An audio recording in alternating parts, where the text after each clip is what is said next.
Gray Skull.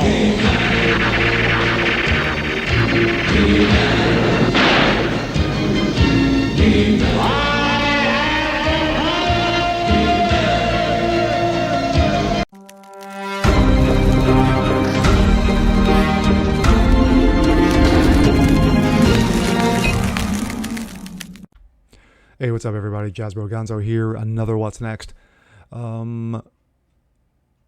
We're going to talk about He-Man. Of course, He-Man has been the topic du jour of the last 48 to 72 hours. Now that everyone, practically everyone, has seen the part 1 of this new animated series by Netflix, i.e. showrunner Kevin Smith.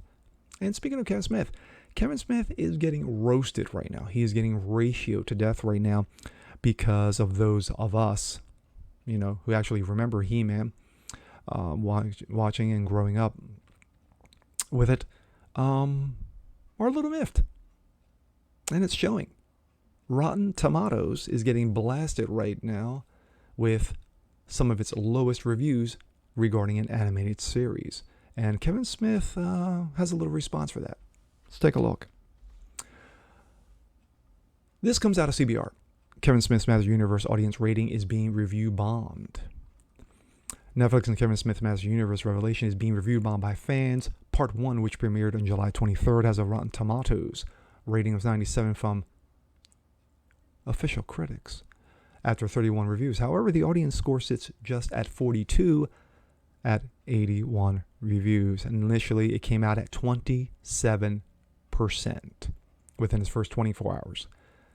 Now, these numbers are, I won't be surprised if they were skewed because, of course, what we all saw with Captain Woman is the reason why, Rotten Tomatoes had to change its entire response when it comes to audiences' participation.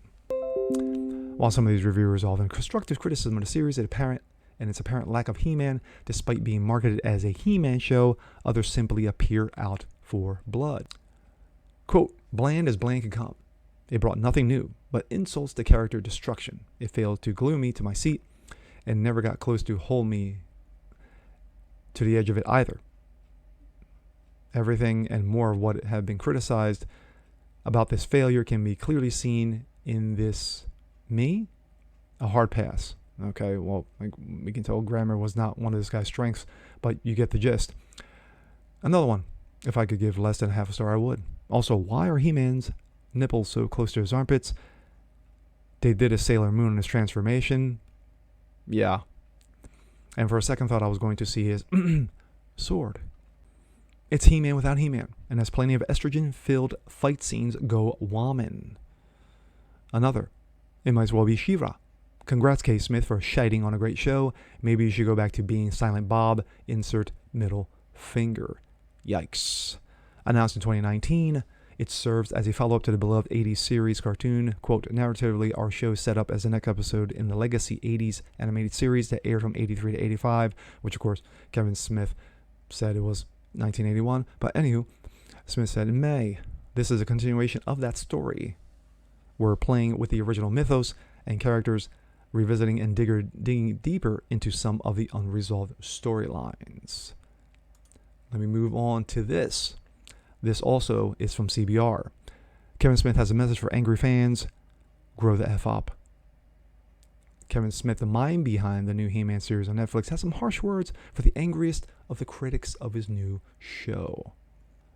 Kevin Smith has lost his patience with a certain group of course, a certain group. So anybody who has a problem with He-Man, you become a certain group of He-Man fans who are angry over the big twist in the Masters Universe Part 1. The writer-director developed a new He-Man series on Netflix based on the idea of continuing the story of the original series. However, adult audiences who remember the original series from the childhood have harsh criticisms and even taken to review bombing at Rotten Tomatoes. This is Kevin Smith. This is Griffin Newman, who plays Orko. No spoilers here. I'm not. This is not a spoiler-free episode. And let's just hear their thoughts.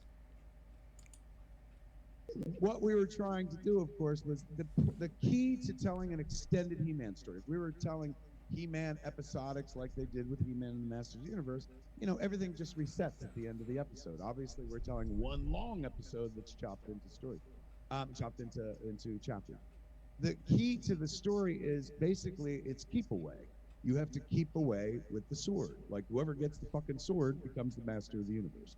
So in order to make an interesting story, the first thing you do is take the most powerful man in the universe and try to fucking keep the sword away from him. How we do it in episode 1. Now, let me answer with this, is that the original series is that the sword, not even Skeletor could summon its power. Now, for those who do know, is that the sword was in 2 pieces. The sword was separate. Sorry for those who I've spoiled from 40 years ago. But Skeletor cannot even summon the power of the sword. Only Adam could. But, of course, leave it to Kevin Smith. And it's 2021, so the hell with canon. Let's change it up. Continue, Kevin. Is he gives his fucking life. He sacrifices his life. Now, I've been accused of lying for saying that that I'm like, He-Man does no stepping aside. If He-Man giving his life for the entire universe is stepping aside, then Tony Stark stepped aside. Jesus Christ stepped aside. Like, it's a messianic moment, and if you follow, classic literature, the hero's arc, like, bless you, it's where the hero has to go. Eventually, you have to sacrifice your life for some greater cause than yourself. Now, in a sense, Kevin is right. But at the same time, what did you expect fans, or how did you expect fans to react when you did this? How do you expect them to, what did you expect from them? Did you expect from them to go, oh, lottie, lottie, lottie, hey, Adam and He-Man died. Oh, well, it is what it is. Bring on Teela. No. You were expecting people to get pissed. And when this leaked out, what did you expect? No greater fucking sacrifice than that. So with us, we were like, okay, like we don't have the benefit of just resetting every episode. We're telling one long episode and whatnot. And let's try to tell a story about what happens when people who, thought they knew things find out they were fucking lied to while we're playing Keep Away with the Sword. Yeah. So the first 5 that everybody could see, like, to me, maybe because I know the back 5 and I'm in the back 5, like the first 5 I haven't dealt with in months. They've been done and sitting there. We're still dealing with back 5 right now and stuff. But the point of the first 5, of course, is to set up the next 5. It's an arcing story that goes like this. And there's, like, when folks are going like, oh man, like you fucking, what's the word? They emasculated He-Man. I'm like, by making him sacrifice himself to save all of Eternia? Like, that's not sidelining, or he's not stepping aside. That's heroic. Like, that's the point of a hero and stuff. Right, he didn't go, too hot for me, where's the exit? It's Exactly. like, I also feel like, to come to your defense, the thing that frustrates... I put my child's life on it. None of those things I said are fucking lies. They're all factual shit. I will apologize for, like, leaning into it and tweeting and then hitting it again, tweeting again later on. He's referencing the Clownfish. He's referencing to the Twitter fight that he got into with Clownfish when Clownfish pretty much called him out and knew months ahead and had a feeling that this was going to turn into a cluster F with the whole, quote, bait and switch. So right then and there, I'm like, Jesus Christ, we're like fucking months away from this thing coming out. If this out, it's like, oh man, that's gonna suck. And not because I'm like, oh, they'll all hate me and shit for emasculating He-Man. More because, like, I just didn't want to spoil what was a cool thing. Not only that, they're putting the spoiler. Oh yes, please, so, yes, internet. While I was sitting there going like, oh shit, they're gonna start talking about this. Over here is a conversation that I can address. Like, that's like where they're like, hey man, I hear He-Man steps aside, Teela, has a girl, all the things I said. So I was like, I can answer this and maybe take attention away from this over here. And mercifully, that never got louder. Yeah. Like nobody ever knew. So that when the first episode played for people, they were surprised. Yeah. So I hope. I mean, some far too surprised and very vocal about it on Twitter. Which, like, again, I understand. Like, I'm a fan of things. I don't get that vocal if somebody does a thing that I don't care for and stuff like that. Like I love Twin Peaks. I didn't care for the Showtime sequel years later, but you didn't see me on the net going, "What the fuck, David Lynch? You ruined." Yes, Yeah. Streisand effect. They Streisand effect. That's absolutely right. There's an articles talking about this review bombing. I have nothing to do with the articles. I retweeted the one article and I said, like, oh, at least we're in good company. They did this to the boys and Captain Marvel. Many people were very quick to point out they only did this to the boys because they were putting out one episode a week. And Captain Marvel, like, why would you compare yourself to that? If those are your two, fucking rocks you're standing. Well, the reason why this whole situation with Captain Marvel, for those who don't remember, is that Rotten Tomatoes had changed its entire review process in regards to Captain Woman because one little Brie Larson decided to insert her political opinions and use Captain Marvel as a soapbox to do so, which of course pissed off a lot of people. Keep your politics out of the comics, period. But unfortunately, we are seeing that every single damn time. And once again, Kevin Smith's version of He-Man, doesn't fail to disappoint. Standing on your fucking shit like that. So, when people hate a thing, they fucking find a way to beat you on every point and every turn. And so they were acting like I said that we'd been review bombed. I was literally fucking quoting an article that was up. That review bombing thing, like it was so weird because I'd been a witness to it from the outside in other occasions. I remember when that happened to the boys and I was like, how strange. And when it happened to Captain Marvel, never did I thought we'd be at the epicenter of it, but there we were and stuff. And so naturally, I was like, "Oh my God, what does this mean? Like, is it gonna bum anybody out, or are we gonna fucking be in trouble?" And the folks upstairs, like, put it on Front Street, and this is not me being a dick, man. This is just me kind of explaining, like, how counterproductive it is to go all in against something you hate. Their reaction was like, "Kevin, this is amazing for the show." And I was like, yeah, but all these people are mad. They were like, yes, it looks like about 5,000 to 10,000 people have written nasty things. And they were like, but we have 210 million subscribers. Let me stop that right there. The fact of the matter is that yes, Rotten Tomatoes, you have 210 million subscribers. But at the same time, not all 210 million are tuning in to watch He-Man. So let's be a little bit realistic here. And not, or were they referencing to Netflix?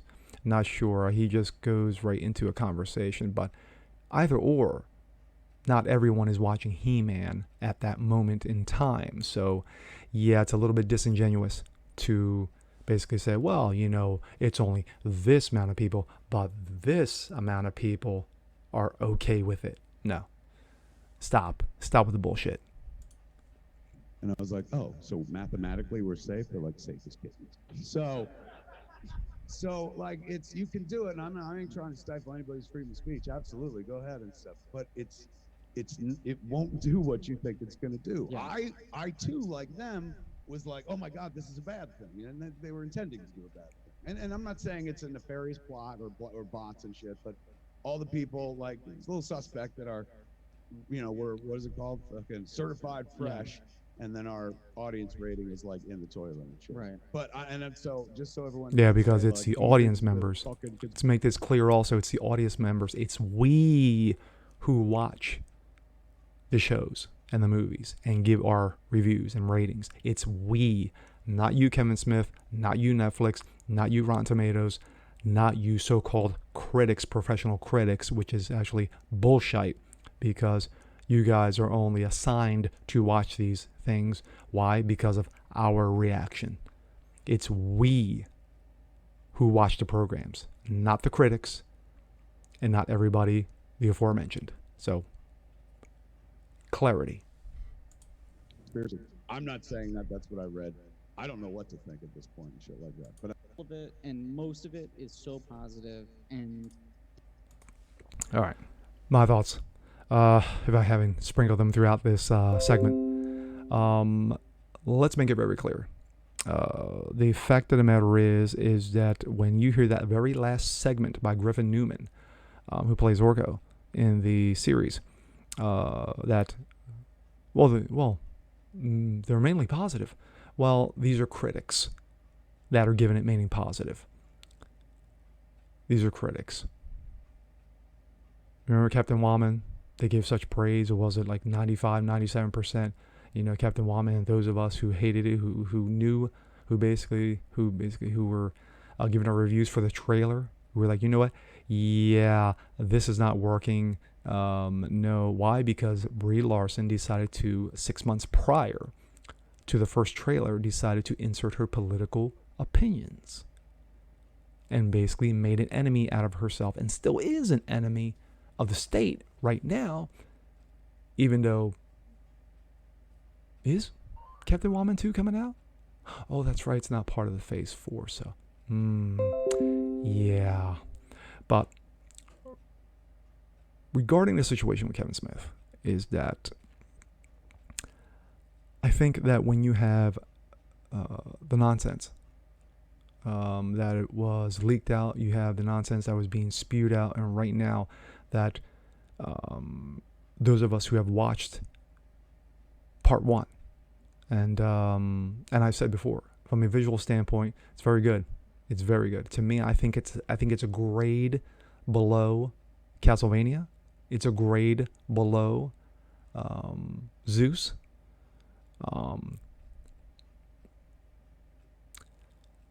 But still very good for Powerhouse. But storyline, yeah, very weak on a storyline.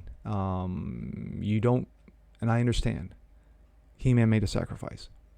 But when you kill off your number 1 in episode 1, supposedly kill off, and then you turn the next episode 2 through 5, the Tila show, yeah, what did you expect to happen, Kevin? Did you expect praise? Did you expect pats on the back? Did you expect, go ahead, big guy, you did a great job? No. Those of us who grew up with He-Man in the 80s, in the 90s, we're going to feel insulted, just like with She-Ra. We felt insulted. You took a 12-year-old boy, you threw him in a dress, put him a wig on, and gave him a sword and let him run around and pretend that he was She-Ra? And the reason why the show got trashed, and rightly so. And this show's getting trashed, sadly, and rightly so. So Kevin better pray that part 2, better be a hell of a lot better than part 1. Because right now, Kevin, yeah, buddy, it's not looking good for you at all. And with that being said, I'm Jasper Gonzo. this is what's next. Want to see more just like this? Please leave a comment below, like it, share it, subscribe to it, hit that notification bell so you don't miss a thing. And it's very ugly for Kevin Smith right now. Very ugly. We'll catch you guys on the next one. Peace.